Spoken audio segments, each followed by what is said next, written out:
Napoleon was defeated, they were to wage a defensive war with little hope of reinforcement. To enhance their numbers, British military leaders looked to their native allies and to the local population. As the War of 1812 progressed, Canadian participation in the conflict, whether through service in sedentary militia, provincial units, fencible regiments, and on the lakes, expanded considerably. Reinforcements also came from the maritime provinces, where the lack of any threat allowed the transfer to Canada of several regular and fencible regiments stationed there. Amongst these units were 2 fencible regiments, along with 1 regiment of the line, the 104th Regiment of Foot. The 104th Regiment of Foot owes its origins to the expansion made in the British Army in 1810. In that year, 3 regiments joined the line. One of these, the New Brunswick Regiment of Fencible Infantry, had been formed in 1803, following the renewal of hostilities between Britain and France. The designation fencible meant that while this regiment received the same level of training, equipment, and benefits as a regular line regiment, its service was restricted to North America. The rank and file were recruited locally, while many of the officers and some of the NCOs came from British regiments. Impatient with the continued inaction of service in New Brunswick, the regiment applied to have its sphere of operations extended and to be numbered in the line. The application was successful, and in September 1810, the regiment became the 104th Foot. The outbreak of the War of 1812 found the men of the 104th working on the defenses around St. John. News of the battles against American forces must have stirred the men's imaginations and increased their hopes that they would soon see action. They would not have to wait long. In January 1813, as he prepared for the opening of the campaign season, Lieutenant General Sir George Prevost, the Captain General and Governor-in-Chief of British North America, learned that he would receive reinforcements from other British garrisons. Unwilling to gamble on the timely arrival of the troop ships, and faced with evidence of American preparations for an offensive against Upper Canada early in the year, Prevost instructed that 6 companies of the 104th Foot, based at Fredericton, New Brunswick, march overland to Quebec. The orders for the march were issued on 5th of February 1813. At the time, the regiment had 10 companies. 8 were in New Brunswick, another company was at Sydney in Cape Breton, and 1 at Charlottetown, Prince Edward Island. Only 6 of the 8 New Brunswick-based companies would make the march, while the other 2 would remain behind. The 22 officers, 1 paymaster clerk, a drum major, 31 sergeant, 33 corporals, 14 drummers and buglers, and 452 privates were divided into 6 divisions, each based on a company.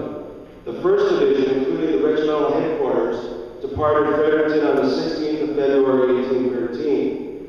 The march from Fredericton to Kingston was no small feat. The distance to cover was 1,126 kilometers, not by any well-defined road, but by using a path that twisted and turned to avoid rapids and patches of bad ice along the St. John and Madawaska rivers. The weather was abnormally cold, with greatly above average snowfall. The temperature dipped as low as -27 degrees Celsius. The troops endured at least 1 blizzard. These brutal conditions are even more striking given the clothing the average soldier was provided with.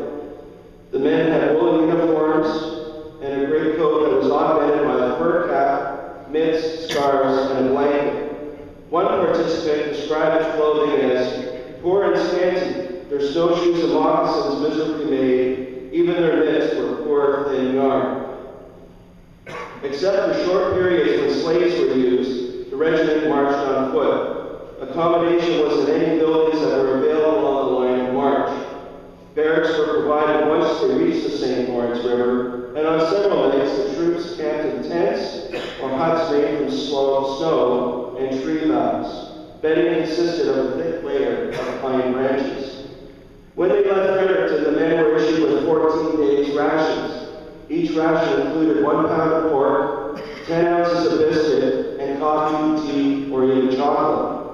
The exertions of the winter march resulted in the rations being consumed more quickly, and the soldiers were fortunate to encounter a commissary contractor along the route who supplied them with fresh food. By By mid-March 1813, the regiment was at Quebec City. After a fortnight on garrison duties, the companies were pushed on to Kingston, where they arrived between April and May 1813. Lieutenant General Prevost inspected the regiment shortly after his arrival and reported the men looked sickly, one had died, and that many were in hospital. To give an idea of the pace, the Grenadier and Light Companies of the 104th had taken between 53 and 57 days respectively to complete the march from Fredericton to Kingston with an average rate of 27 kilometers per day.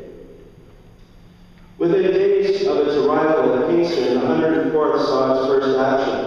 On 27 May 1813, an assault on the American naval base in Sackett's Harbor was launched from Kingston. The 104th provided a third of the 900-man strong assault force. In the tough battle that followed on 29 May, the regiment lost 21 killed and 65 wounded. Meanwhile, other companies were posted along the St. Lawrence River to help guard the line of communication. In 1814, the flank companies of the 104th fought at Lundy's Lane and in the siege of Fort Erie before rejoining the regiment, including the companies that had been at the Maritimes at Fort Wellington near Prescott. Following the end of the war, the regiment moved to Quebec City, and in 1816 to Montreal, where in May 1817 it was disbanded. The exceptional circumstances that led to the march of the 104th Regiment of Foot from Fredericton to Kingston through heavy deep snow and extremely cold temperatures that later changed to wet, cold, and slushy spring thaw is unparalleled in Canadian military history.